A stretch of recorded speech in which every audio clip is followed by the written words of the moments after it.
Bonjour à tous, bonjour à toutes. Dans le cadre de l'enseignement à distance, cette séquence vidéo vise à dispenser un des cours les plus importants dans le module numéro 2, à savoir le dernier jour d'un condamné de Victor Hugo. Bon, comme je viens de le dire, le module, c'est le deuxième module, d'accord ? La leçon, il s'intitule, d'ailleurs cette leçon sera divisée en deux moments. Le premier moment, d'accord, sera consacré à la tonalité pathétique et le deuxième moment sera consacré à la tonalité tragique. Le public visé, c'est en général tous les élèves de la première année du bac, surtout la première année sciences économiques. L'objectif de cette leçon, c'est d'abord, on doit savoir ce que ça veut dire une tonalité pathétique, c'est-à-dire quand on est en face d'un texte ou d'une phrase, on doit savoir ce que ça veut dire une modalité, plutôt, on doit savoir ce que ça veut dire une tonalité ou un ton ou un registre pathétique. Et le deuxième objectif, c'est-à-dire la deuxième compétence, c'est être capable de repérer les éléments qui nous permettent, d'accord, de savoir que la tonalité en question est une tonalité pathétique. Alors pour ce faire, je vous propose un petit texte extrait du dernier jour d'un condamné, d'accord ? Suivez avec moi.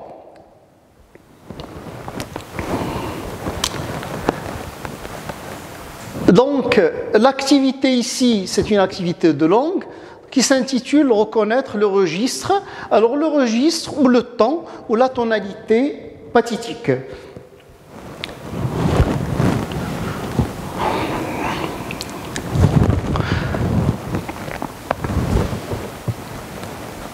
Alors, le texte support, c'est-à-dire le texte dont on va servir pour expliquer la tonalité pathétique est le suivant.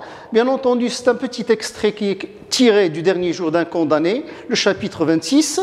Alors, je vais lire d'abord. « Pauvre petite, ton père qui t'aimait tant, ton père qui baisait ton petit cou blanc et parfumé, qui passait la main sans cesse dans les boucles de tes cheveux comme sur de la soie, qui prenait ton joli visage rond dans sa main, qui te faisait sauter sur ses genoux, et le soir joignait tes deux petites mains pour prier Dieu.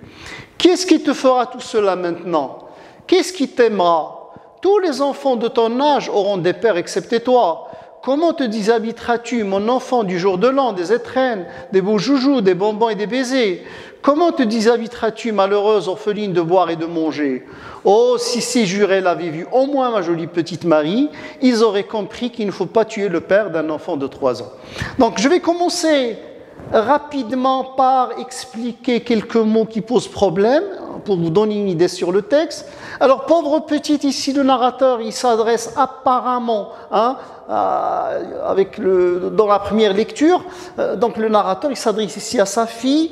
Ton père qui t'aimait tant, le verbe aimer, l'amour, ton père qui baisait ton petit cou blanc et parfumé, qui passait la main sans cesse plutôt sur les boucles de tes cheveux comme sur de la soie, qui prenait ton joli visage rond dans sa main, qui te faisait sauter sur ses genoux, et le soir joignait tes deux petites mains pour prier Dieu. Alors, si vous l'avez remarqué ici, il y a un certain nombre de verbes, passer la main, baiser ton petit cou, prenez ton joli... Là, ce sont des verbes, si vous l'avez remarqué avec moi, ce sont des verbes qui montrent que le père était un bon père, un père qui a un passé glorieux avec sa fille, et ces gestes-là, ce sont des gestes qui traduisent l'amour, ce sont des gestes qui traduisent la tendresse, ce sont des gestes qui traduisent l'affection. Qu'est-ce qui te fera tout cela maintenant? Qu'est-ce qui t'aimera? Tous les enfants de ton âge ont des pères excepté toi. Comment te déshabiteras-tu, mon enfant, du jour de l'an, des étrennes, des beaux joujoux, etc. Là, ce sont des phrases interrogatives, ce sont des fausses questions, d'accord, qui montrent que la petite fille Marie, d'accord, ne trouvera personne pour s'occuper d'elle après la mort de son père. Oh, si ces jurés l'avaient vu en moi, ma jolie petite Marie, ils auraient compris qu'il ne faut pas tuer le père d'un enfant de 3 ans. Donc là, dans cette dernière phrase, apparemment, d'accord, le narrateur, finalement, il ne s'adresse pas à sa fille, mais il s'adresse au juge, au juré, bien sûr, pour abolir la peine de mort. Donc après ce corpus, après cette phrase, d'accord, on va passer à une petite réflexion, d'accord, sur ces phrases. Bien entendu, à qui le narrateur s'adresse-t-il? Donc nous avons dit que le narrateur, il s'adresse à sa fille, Marie, en apparence.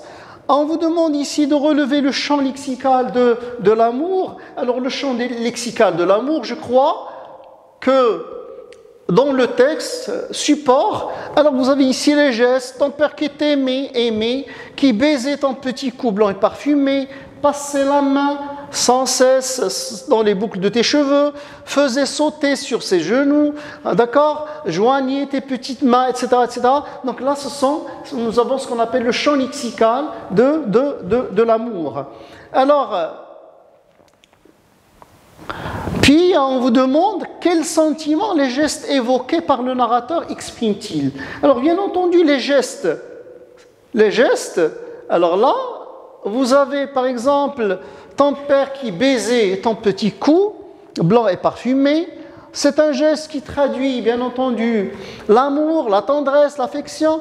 Passer la main dans les boucles de tes cheveux, là aussi c'est un geste qui traduit l'affection.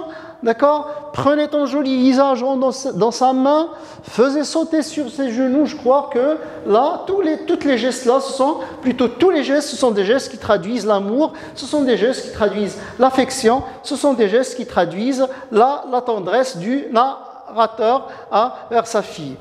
Quel sens accordez-vous aux points d'exclamation? Alors les points d'exclamation, je crois, tout simplement, la phrase exclamative, ce sont des phrases qui expriment les sentiments. Et le sentiment exprimé ici par le narrateur, c'est le sentiment de l'amour, c'est le sentiment de la tendresse, c'est le sentiment de l'affection. Quel est le type de phrase qui domine ou dominant dans le deuxième paragraphe? Et bien entendu, ce sont les phrases qui dominent dans le deuxième phrase, plutôt les phrases qui dominent, type de phrases qui dominent dans le deuxième paragraphe. Qu'est-ce qui te fera tout cela maintenant? Qu'est-ce qui t'aimera? Donc là, ce sont des phrases interrogatives. Mais attention ici, il ne s'agit pas de vraies questions, d'accord? C'est ce qu'on appelle de fausses questions, ce qu'on appelle aussi des questions oratoires, ou ce qu'on appelle aussi des questions rhétoriques. Alors là, s'agit-il de vraies questions? Non, bien sûr, d'accord, parce que ce sont des phrases interrogatives qui n'attendent pas en fait de réponse. C'est pourquoi je viens de dire qu'ils s'appellent des questions oratoires ou des questions rhétoriques. Relevez les phrases qui comportent une exagération. Alors, après la mort du narrateur, alors il dit: qu'est-ce qui te fera tout cela maintenant? Qu'est-ce qui t'aimera? Alors là, il y a en quelque sorte, ces phrases-là, ce sont des phrases interrogatives, mais également, ces phrases interrogatives, elles expriment l'exagération, elles expriment l'hyperbole. Alors la dernière question: quel effet le narrateur cherche-t-il à susciter chez le narrateur? Alors plutôt chez le lecteur. Alors là, le narrateur, je crois qu'il cherche à apitoyer le lecteur. Il vise à déclencher un sentiment de compassion, un sentiment, je dirais, de pitié, d'accord? Il vise à apitoyer le lecteur, à déclencher un sentiment de pitié. Alors, d'après ce qu'on vient de dire maintenant, on va passer un petit bilan, c'est-à-dire ce qu'on doit retenir de ce que je viens de dire, c'est que le registre pathétique, il vient du grec pathos, qui signifie souffrance. Et donc le narrateur là, bien entendu, il souffre parce qu'il se trouve dans une situation difficile.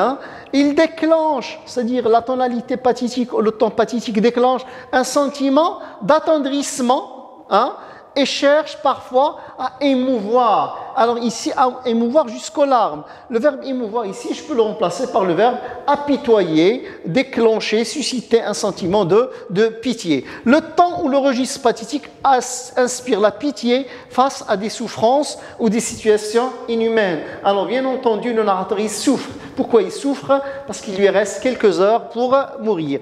Les moyens utilisés, donc vous avez les champs lexicaux de larmes, hein, d'accord, de la douleur, il souffre le narrateur, nombreuses exclamations, c'est ce que nous avons vu, d'accord, lamentation, comparaison et hyperbole qui ont une forte charge émotive. Bien, alors maintenant, on a essayé de dégager en quelque sorte la définition du registre pathétique. On a essayé aussi de relever ce qu'on appelle les procédés utilisés pour définir le registre pathétique. On va passer maintenant à un petit exercice d'application. Alors, ce que nous avons dit maintenant, on va essayer de l'appliquer sur un petit texte. Et ce petit texte, c'est un texte qui est tiré également du dernier jour d'un condamné. D'accord. Oh, ma pauvre petite fille, encore 6 heures et je serai mort. Je serai quelque chose d'immonde qui traînera sur la table froide des amphithéâtres, une tête qu'on moulera d'un côté, un tronc qu'on disséquera de l'autre, puis de ce qui restera, on en mettra plein une bière et le tout ira clamar. Voilà ce qu'ils vont faire de ton père, ces hommes dont aucun ne me hait, qui tous me plaignent et tous pourraient me sauver. Ils vont me tuer. Comprends-tu cela, Marie? Me tuer de sang-froid en cérémonie pour le bien de la chose? Ah, grand Dieu! Alors, si vous l'avez remarqué, d'accord, avant de relever les procédés de registre pathétique, qu'est-ce qui fait d'abord de ce petit texte un texte où il y a dominance de la tonalité pathétique? Alors, regardez. Oh, ma pauvre petite fille, encore 6 heures et je serai mort. Je serai quelque chose d'immonde. Alors, quelque chose d'immonde, c'est-à-dire quelque chose de répugnant, quelque chose de dégoûtant, qui traînera sur la table froide des amphithéâtres. Alors, les amphithéâtres, ici, référence à la faculté de médecine. Une tête qu'on moulera d'un côté, c'est-à-dire un tronc qu'on disséquera de l'autre. C'est-à-dire, le narrateur, il sera divisé en deux. C'est-à-dire, une tête qu'on moulera d'un côté, un tronc qu'on disséquera de l'autre, puis de ce qui restera, on en mettra plein une bière. Alors la bière ici, c'est un petit cercueil dans lequel on met les morts et le tout ira clamar. Clamar, c'est un cimetière à Paris dans lequel on enterre, on met les condamnés à mort. Donc le narrateur ici, il se décrit d'une manière dévalorisante. Je serai divisé en deux, d'accord? Je serai quelque chose d'immonde. Alors divisé en deux, une tête, c'est-à-dire il sera une tête et un tronc. D'accord? Alors, cette description-là, je crois que c'est une description qui vise à apitoyer, à déclencher un sentiment de pitié. D'accord? Il vise à émouvoir, voilà le verbe émouvoir, à émouvoir le lecteur. Donc, bien entendu, nous sommes dans un texte où il y a ce qu'on appelle la tonalité pathétique. D'accord? Donc, on nous demande maintenant de relever les moyens.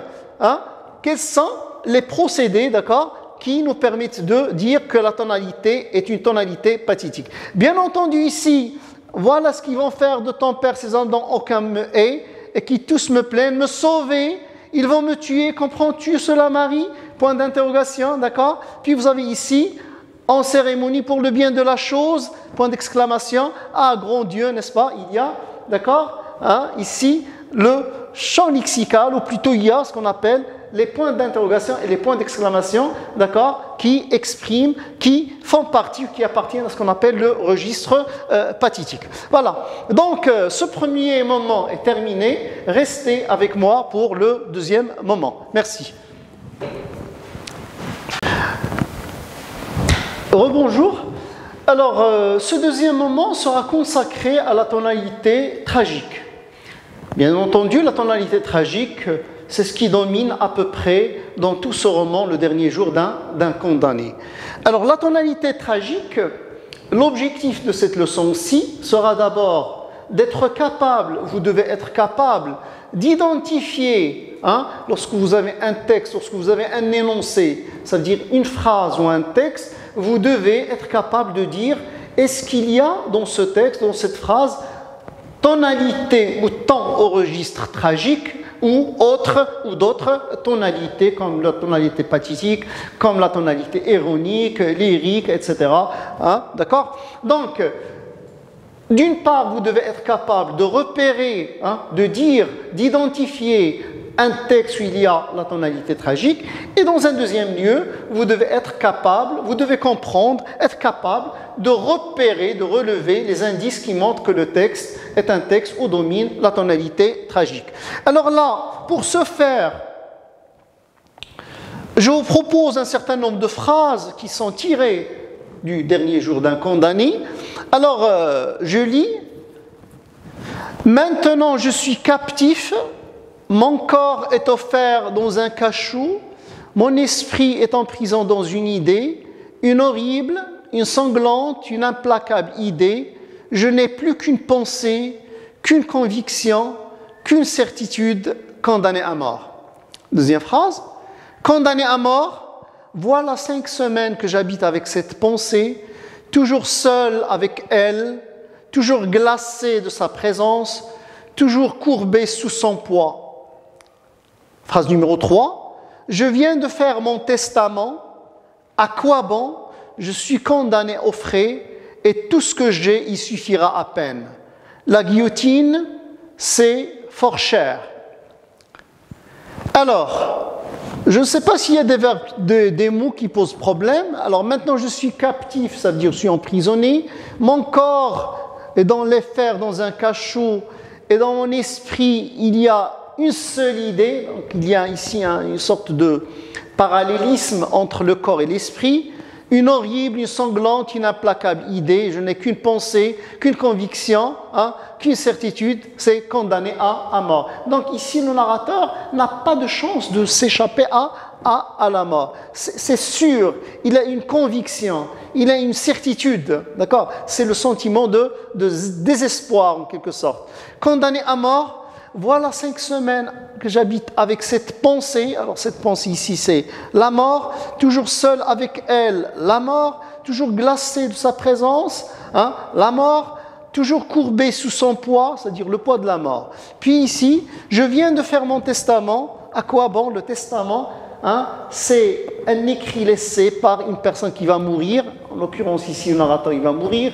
Donc, à quoi bon? Je suis condamné aux frais et tout ce que j'ai, il suffira à peine. La guillotine, c'est fort cher. Alors, la guillotine, c'est le moyen de supplice avec lequel sera guillotiné, d'accord, le narrateur. Alors maintenant, on va essayer de passer un questionnaire. Hein. Regardez maintenant, on vous demande qu'est-ce que les exclamations expriment-elles? Alors si on revient un petit peu sur le support, les exclamations, condamné à mort. Alors je crois que cette exclamation, il exprime un sentiment de détresse. Hein. Est-ce que le narrateur va s'échapper à la mort? Non, bien sûr. Il dit, je n'ai qu'une conviction, qu'une certitude. D'accord? Donc ici, l'exclamation exprime un sentiment de désarroi aussi. Il y a le mot désarroi, c'est-à-dire aucune chance, c'est-à-dire le sentiment de la solitude, le sentiment d'abandon. Hein, d'une personne qui se trouve dans une situation difficile. Et le narrateur là, il se trouve dans une situation très très difficile, bien sûr, parce qu'il sera condamné à mort. Là aussi, condamné à mort, c'est une phrase qui exprime la stupeur. C'est une phrase qui exprime le désarroi, comme je viens de dire. C'est une phrase qui exprime le désespoir. Hein, d'accord? Toujours, voilà 5 semaines que j'habite avec cette pensée, toujours seul avec elle, toujours glacé de sa présence, toujours courbé sous son poids. Je viens de faire mon testament, à quoi bon? Hein? Je suis condamné aux frais et tout ce que j'ai, il suffira à peine. La guillotine, c'est fort cher. Donc ici, les points d'exclamation, on est d'accord que ce sont des points qui expriment un sentiment de désespoir, un sentiment aussi de désarroi, hein, un sentiment de désarroi, hein, un sentiment d'abandon, un sentiment de solitude, une solitude infernale. Hein.